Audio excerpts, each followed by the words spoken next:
What is going on, everyone? My name's Boit, and I'm back with some more Age of Mythology, the Titans action. I bring you this broadcast to tell you about the very, very special tournament that is about to be announced. It comes live on Tuesday, the 6th of December. It's a 3v3 clan tournament. Group stages, wild maps are selectable. You can pick any map in the Voobly balance pool, and some of the best players ever to have played Age of Mythology are participating. This is arguably the highest level team game tournament we've ever seen and will ever see. I mean, that seems like a little bit of a lie from multiple angles, but that's fine. We've got a game here, ladies and gentlemen, spawning in the bottom of the map in the blue color, playing as Oranos. His name is Miracle. His partners today in the pink-purple color, I don't know which one you want to call it, he's playing as Loki, and his name is Nullus. And then in the top of the map in the red color, playing as Hades, his name is Leor. This is a JSS-UCA mix here, teaming up in this community team game. This is technically a community team game because the community members are playing. That's how these things work. Their opponents today in the teal color, cyan color, light blue color, any color that you like, that I will mislabel this because apparently I always get it wrong. His name is Charles Martel. He's from France. He loves a fantastic baguette from the local bakery, as well as a beautiful croissant. And he's playing as Kronos today. His partner today in the green color, playing as Gaia. His name is Best Odin Master. A very contradictory name here. You'd think if you were the best Odin, you would play Odin, but he's playing as Gaia, and that's completely fine. That's up to him. And finally, to round out the composition here of Frenchmen, we do have Musumelli playing as Oranos in the yellow color. Now, we've got ourselves a triple Atlantean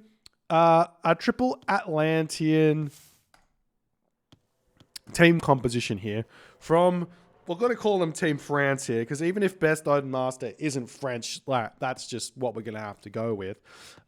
And let's see if I can do this here. Let's see if this works. I'm not sure if it does. I'm trying to just see the technologies as they pop up.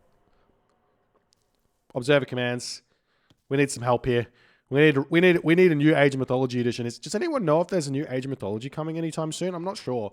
I'm really not sure. I feel like someone said something and then we heard nothing since. Yeah. Anyways, onwards and upwards. So, what are we going to see here? We've got actually a really, really brutally strong composition here from Team JSS UCA over here. We've got ourselves a Loki in the pocket, as well as two of the more strong water civilizations here in Greek and an Atlantean here. Oranos and Hades, both very, very good on the water for several different reasons. I don't need to go into them. Just know that that they're good. But so too is Kronos a good water civilization, and also Oranos over here is a good water civilization. The question ends up becoming, how good can Gaia be in the pocket as we see 3 Prometheus coming through? How good can Gaia be in the pocket? When it comes down to it, on Midgard, if you're in the pocket, Loki plays itself. You go for somewhere between 15 and 18 fishing ship advance time. You don't even have to go up fast. You can butcher the build order like Nullus is doing here.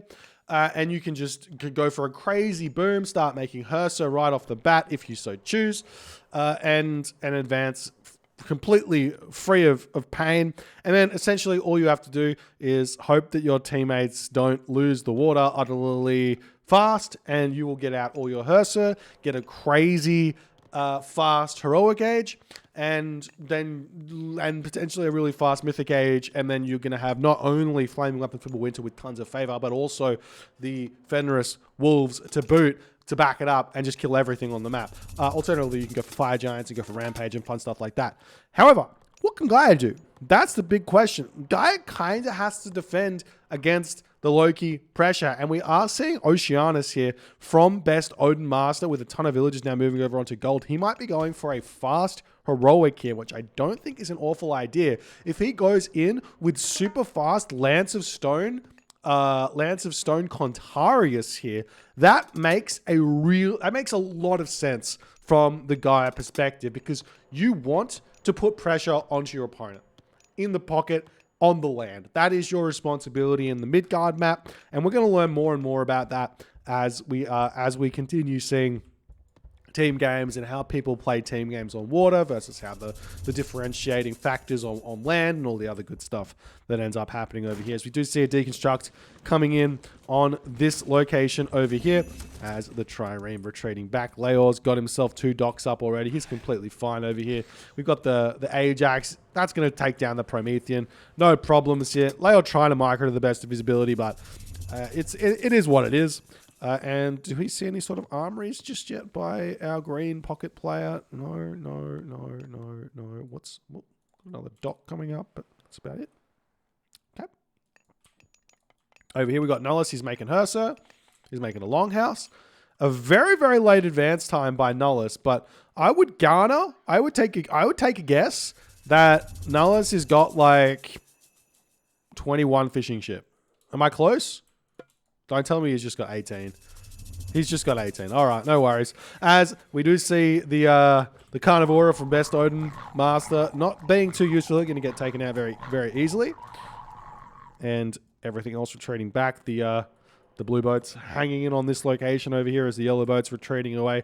Generally speaking, playing defensive. Oh, we do see an armory. Playing defensive is the best way to go to start off on Midgard, and reacting to what your opponent does is very, very important. So the reason essentially is that defender's advantage is huge, but more importantly, if you run your boats into your opponent, all these boats to the back are not going to be ready to fire. You can see it happening right here. Charles Martel walks in, his boats are all idle, and if you're paying attention even remotely, like Leor wasn't doing here, but if you're paying attention even remotely, your boats are going to be able to start firing before your opponent's boats, and you're going to be able to have a really fun time where that's concerned. Not only that, there's a micro trick you can do with passive stance, which completely neuters any sort of aggressive play that your opponents can do. But don't let me tell too many micro tricks here, and people start doing it to me and I'll be upset. Anyways, Hall of Thanes coming in here from Nullus.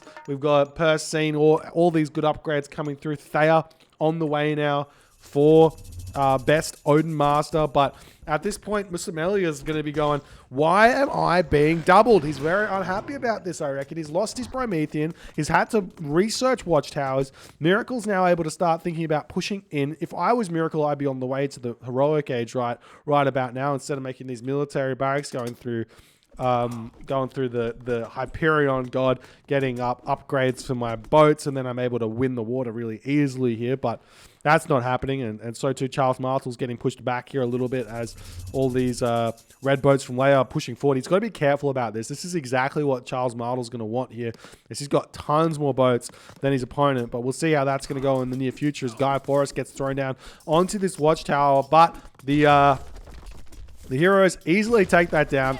And that's going to be that, as Restoration is forced on the top side of the map as these villagers retreating for the town center. And we are seeing some very much not wanted Mermillo getting trained over here. It's not something you want to be building here as Pocket Gaia.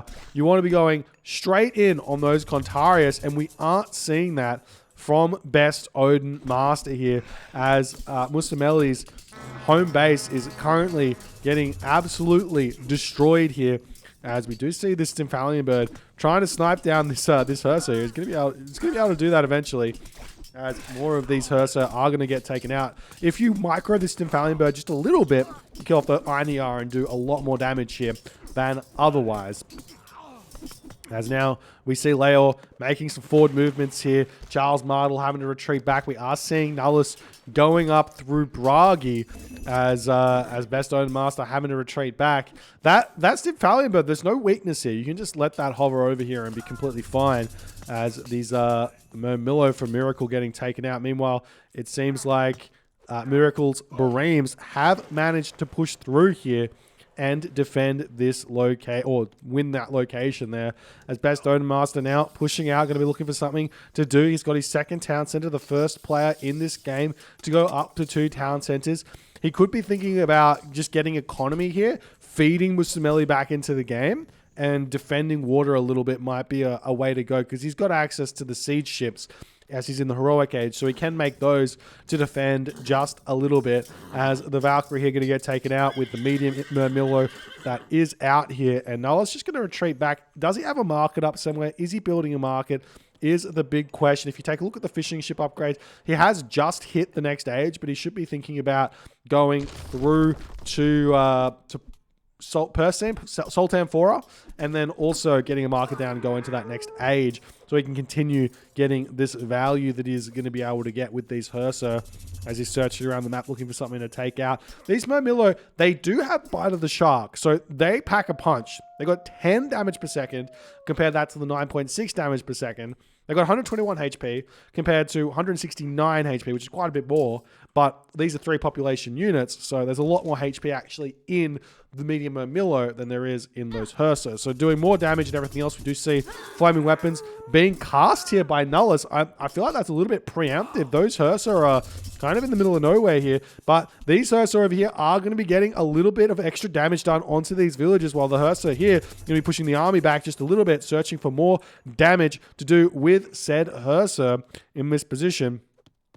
As those villagers getting picked off is going to be a really, really big hit to the economy of Musameli, as he's coming over with his own Murmillo to try and defend this one. As another villager going down, 3 citizen, 1, 2, 3 citizen, count them all.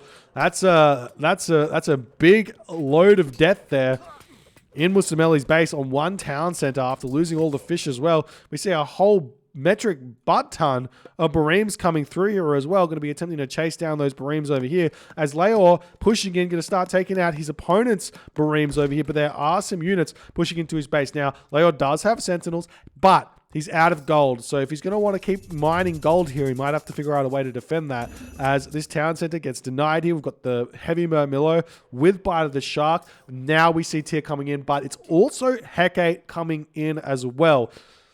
The big question is Hecate the right choice here?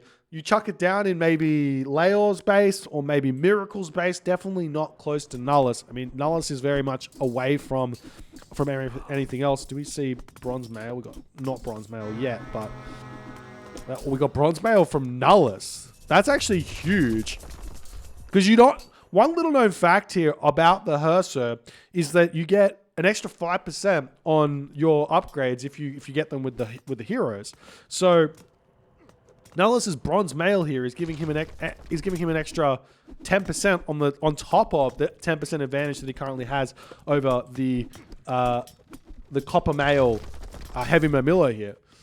So really, all Nullus is going to want to do here is wait for his Mythic Age and then engage a fight. He's going to have a big advantage there. As the ship's trying to push in onto this location, the Bareems do hold over here, as Leor going to be pushing away from this location.